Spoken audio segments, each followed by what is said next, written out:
We have two participants, and it's 3 o'clock, and I start. Today's topic basically has come down from the anti-aging 5 basics. In that, the first basic was nutrition. In that nutrition, this particular month we have been discussing nutrition, and for the last 3 Sundays, my total focus was on the 5 positive millets. Now today I am in the same series in nutrition. What I will be talking about is the number of meals in a daily routine. We are not discussing the daily routine as such, but the number of meals in a day. Now, if you recollect, a few days ago, I had posted an update. When does our day starts? Give it a thought. So when does our day actually start? Our day actually starts the moment we sleep. The moment we go off to sleep, our day starts. Because the digestion, absorption of the essential nutrients, and the toxin elimination starts when we are sleeping. So our day actually starts the moment we go off to sleep in the night. And when we get up in the myth that our daily routine starts in the morning. No, it has already started once you have gone off to sleep. And once you wake up, your half of the daily routine time has already gone past. And then when you get up, you have to actually now you look forward to your meals and the hunger. Now this hunger, triggering of hunger or having meals, when will this happen? When you have eliminated the complete toxins which have accumulated in the body from the moment you went out to sleep and woke up. Now, when you wake up, normally you go to the bathroom. In the southern India, the kitchen, a person who has not even taken a bath does not enter the kitchen. So why it is so? Because the complete skin, our skin is full of toxin in the morning. I don't intend saying that you stop going to your kitchen if you have not taken bath, but I was just citing you one tradition. Probably in that tradition, the hygiene was not to the level which at the moment that we are going through. Our environment where we stay, other things, they've been cleaned to a very great extent as compared to the older times when we were staying in the hutted, mud-walled or the thatched roof, or probably those types of houses. So the moment you go off to sleep, your day starts. The moment you wake up, half of your day has gone past. And the first thing that you have to do is the toxin elimination, which will form part of a daily routine. We are not talking about it. Now the number of meals. So what happens is the moment you get up, you are feeling hungry. If you are feeling hungry, you will take meals. If you are not feeling hungry, probably you will go, you have other yoga, or you've gone for a walk, or you've gone to the gym. All those, whatever the exercise regime you follow, you will be following your routine. And probably after that, you will feel hunger.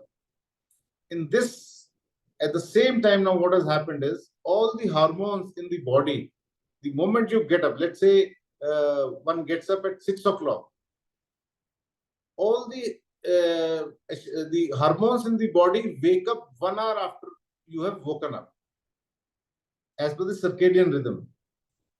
That is to say that when you sleep, all your those essential enzymes and other things which have to digest, which have to assist you in digestion, which have to absorb the essential nutrient, they will wake up 1 hour after you have woken up. So actually, the moment you wake up, for the next 1 hour, you should not be eating anything or consuming anything, because your hormones are at the lowest. They just the enzymes and other things. So your breakfast should be minimum 1 hour after the time that you wake up. Now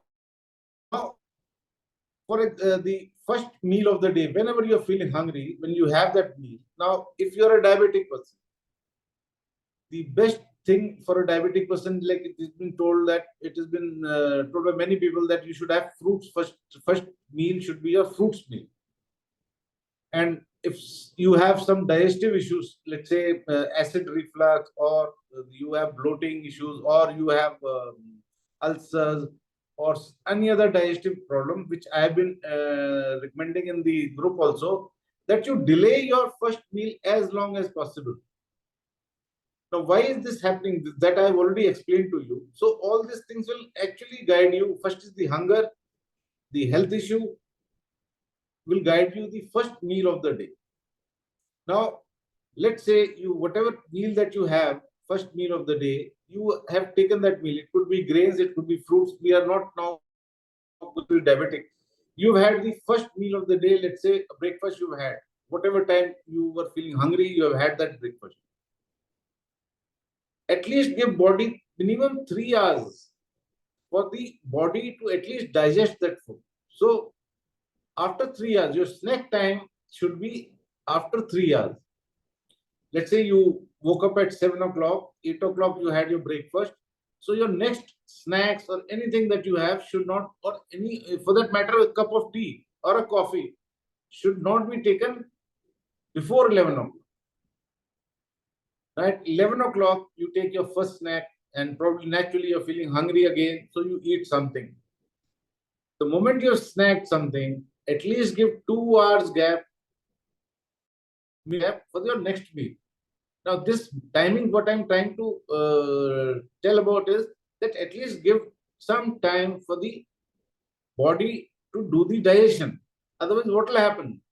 There will be a series of digestion which will be going through. Let's say if you just have breakfast at 8, and about 10 o'clock you have some fruit, 12 o'clock again you have some snacks, let's say a samosa sort of thing, and 2 o'clock again you are feeling hungry. So now what happened? You're eating every 2 hours. There is a continuous process of digestion going on. The digestion process of breakfast and the let's say 10 o'clock fruits has overlap. This is what actually spikes the glucose level in your body. Even if you don't have diabetes, your glucose level will spike because of this eating at very small interval. So you had breakfast, you had your snacks, and you had your lunch, and similarly you had again a snack, mid-evening snack, and then your dinner. So overall, let's say you had 3 meals and 2 snacks. Now comes the health issue part. What is the health issue which is troubling you? Are you eating more or less? You should ask yourself. Why I am going in for 3 meals a day? Because the moment 3 meals, 2 snacks, the next question should come in is, what is my feeding time? If you are getting up at, let's say, 6 o'clock and going off to the bed, let's say first bite is at around, let's say 7, and your last bite is at 9. So that is approximately 14 hours of feeding time. So that feeding time is 14 hours. You're having 3 meals, 2 snacks. You're not giving enough time to the body to absorb the essential nutrients. So the first thing is your hunger. Then comes the feeding time. Whatever health issue you have, let's say, for example, digestive issue you have, naturally, I've been recommending, okay, 12 o'clock should be your first bite. Till 12 o'clock, at least keep having water every hour, 1 glass. Now from 12, and let's say you go off to sleep at around, let's say 11. So you have to finish your dinner 2 hours minimum before you sleep. So 11 you are going off to sleep. So by 9 you have to finish. So 12 to 9, you have at least 9 hours of your feeding time. Now in this 9 hours of feeding time, you have your other routine. You may be working, or you may be a housewife. You have what other works to do, or probably you're attending some classes.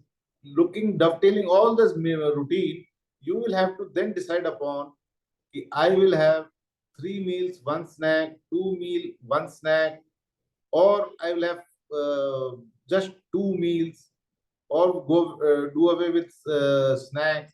or I will go in for one meal only, or have a fruits breakfast or fruits meal, first meal, followed by a grain in the evening.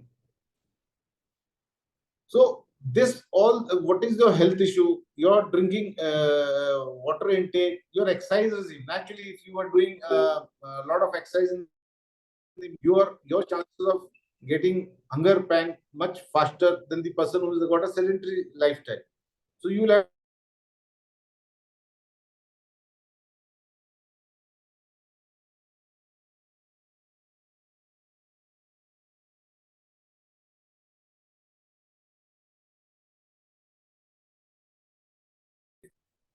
So now this fasting, which you have to first try is 24 hours of water fasting. Now 24 hours of water fasting is you can do it once a week or once a fortnight, as whatever it suits you. And gradually, after a month, once you have done 24 hours, you graduate to 48 hours, and then once in a year you do your 72 hours. That you can decide whether it's a birthday or whatever you, or a date which you feel much aligned with the Almighty, or your spiritual belief, or your normal fasting, Navratra fasting. You can actually dovetail the 72 hours with that once a year, and gradually improve upon the decrease the number of meals, number of snacks, and come to a level where you start healing yourself.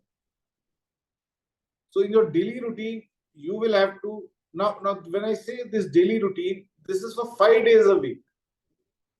I can understand those Saturday, Sunday, there are a lot of other commitments, but you say, okay, I cannot forego my Saturday, Sundays. Okay, at least do 5 days a week and stick to that routine. This you will have to do your homework, you will have to calculate yourself, and particularly if you have got a health issue, there will be many other things. You've got a sunbathing, you got a 1 hour, 15 minutes walk, you have the fasting, you have the reducing of your feeding time. This all will dictate in your daily routine what your meal timing is. Now, once you have come to a conclusion, okay, this is my, you should actually put it down in a diary and say, okay, for the next 1 month, I'll be on 2 meal or 3 meal or fruits and one grain meal. Write it down, write down your fast, put the dates, and stick to it. You will have to follow, because otherwise you will not be able to remember it. And if you really want to get cured as fast as possible, put it down everything that you have in the notebook and stick to that timetable. I think today our discussion, whatever your questions should be around this meal timing and how many meals one should have in a daily routine, apart from any other questions that you have. I have finished actually, and I'll take questions if any. You can put them in the post them in the chat so that I can start taking questions one by one from the chat. Thank you, everyone.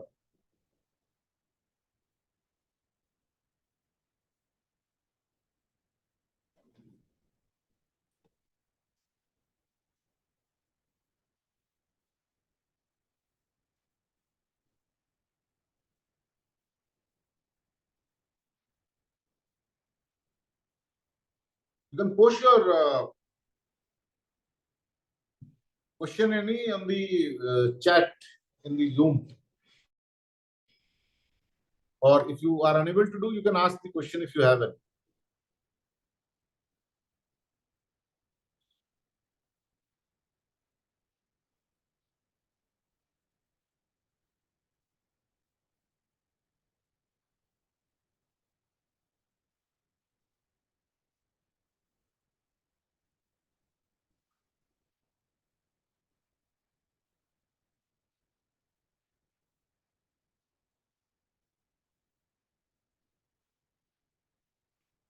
I think everyone here, no one wants to have any question. I think, okay, there is a question. Morning, I prefer to have fruits and nuts. After that, I feel hungry before lunch. What can I take?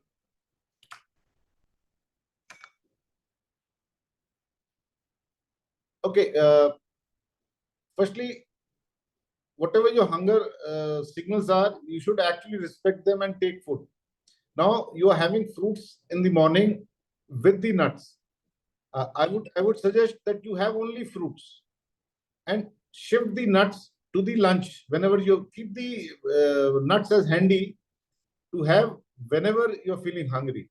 In that way, I think you'll be able to make do with two meals. Or probably in the lunch you can have something light, or increase the quantity of fruits and nuts if you want both of them, and put them in two parts. The weight of the fruit that you should consume is actually around whatever your weight is into 10, that many grams. Like if you are 60 kgs, 60 into 10 is 600. So 600 grams of fruits you are supposed to consume. So you can accordingly make two batches of it, or ideally have only fruits. Keep the nuts for your hunger pang till evening.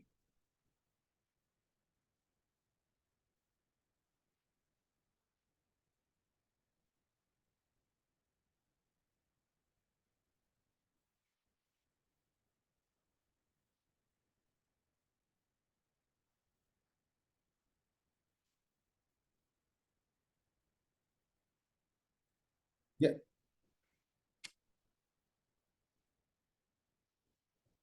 Can I divide 600 grams fruits in two parts? Yeah, that's what I said. Yes, yes, ma'am. That's what I said. That 600 gram, you can actually, once you have to divide. Let's say you have chosen banana and oranges. So the ideally to what you should do is you should have oranges, all oranges in the morning, with the nuts that you intend taking, and keep the banana for your hunger pangs in the afternoon.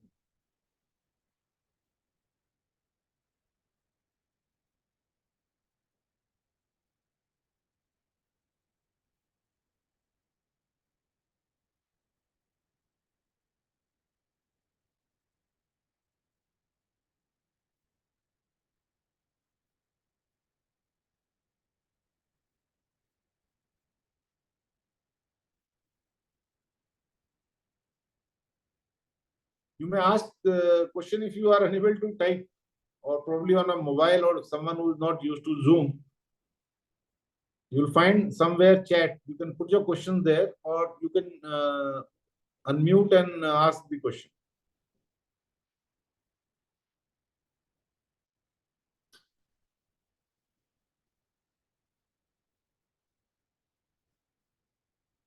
Okay, if there are no questions, I think we better close it today. And thank you, everyone.